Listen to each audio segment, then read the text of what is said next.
எல்லா டியர்ஸ் அவ happy day. இன்றைக்கி என்ன பண்ண போகிறோம்னா ஒரு அழகான அப்படி நெய்யை வச்சு அப்படியே சூப்பரான ஒரு மசால் தோசை தாங்க பண்ண போகிறோம். நீங்கள் நினைக்கிற மாதிரிலாம் மசால் தோசை கிடையாது, இது மிச்சம் மீதி வச்சு பண்ணுறது தான். தோசை மாவு வச்சு நல்லா தோசையில் நல்லா ரொட்டேஷனாக ரவுண்டாக வந்து அப்படியே சூப்பராக சுட்டுட்டு அதுக்கப்புறமேட்டு என்னடா பண்ணலாம்னு யோசிச்சுட்டு இருக்கோம். அவன் கீ மறந்துட்டோமேட்டு கீயும் அப்படியே அங்கிட்ட அப்படியே அப்ளை பண்ணிவிட்டு அதுக்கப்புறமேட்டு எதுக்கு இது மசால் தோசை அப்படின்றது இன்றைக்கி மதிய சாப்பாடுக்கு வச்சுருந்த உருளைக்கிழங்கு வந்து நீண்டு போச்சு. அதனால் அதை வச்சு ஏதாவது பண்ணணுமே அப்படின்ட்டு நைட்டுக்கு ஓகே இதை வச்சு ஒன்று பண்ணிடலாம் அப்படின்ட்டு இதை வந்து சும்மா தோசைக்குள்ளே ஸ்டஃப் பண்ண போகிறேன். அதுதான் மசாலா தோசைன்னு சொல்லிட்டு இருந்தேன்.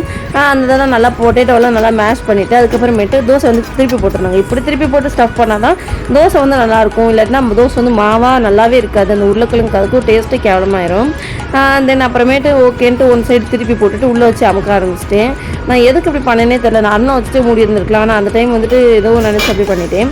அதுக்கப்புறமேட்டு மேலே வந்து ஒரு இட்லி மூடி வச்சு மூடிட்டு அப்படியே மூடிட்டோம்னா நல்லா அந்த ஈவனாக வந்து அந்த ஸ்மெல் வரும்.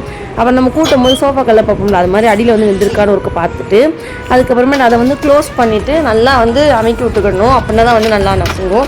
அதே மாதிரி ரெண்டு பக்கமும் ரொட்டேட் பண்ணி விட்டுட்டு அப்படியே தோசை எடுத்துடலாம். இதே ப்ரொசீஜரை வந்து ரிப்பீட்டடாக நம்மளோட கூட்டு காலியாகிற வரை செய்யலாம்.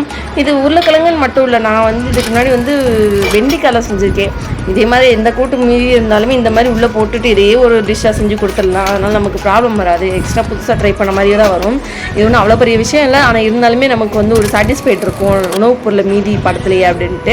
ஓகே அப்படின்ட்டு கடைசி நமக்கான தோசை சுட ஆரம்பிச்சு எப்பயுமே எனக்கு கடைசி தோசை வரவே வராதுங்க. ஏன்னா கடைசி எனக்காக சுடுற தோசைன்றதுனால சுத்தமாக ஒன்று பிரிஞ்சிடும்.